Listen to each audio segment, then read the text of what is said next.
বল। আমি বলি কিছু ব্যাপার না, তোমার যদি প্রেম করার ইচ্ছা নেই, একটা হারাবোদা ছেলেকে পেয়ে দেখছো একটু লেলা ছেলে, তোমার ভালো লাগেনি, ঠিক আছে বলো না, কোনো অসুবিধা নেই, ফ্যামিলির লোককে জানাতে হবে। আমি জানতাম ও লেলা বলে, তা তুমি যে লেলি চিঠি কি করে জানো?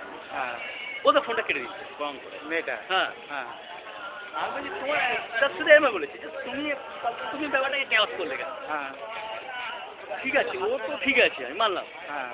তুমি ব্যাপারটাকে ক্যাশ করলে কেন? চুপ থেকে চিঠি তারপর? ও ফোনটা কেটে দিয়েছে, আবার ফোনই করে না, একদিন রাত্রে ইচ্ছা করে ফোন করেছে, বলে ভাই আমার বলছে এই নাম্বারে ফোন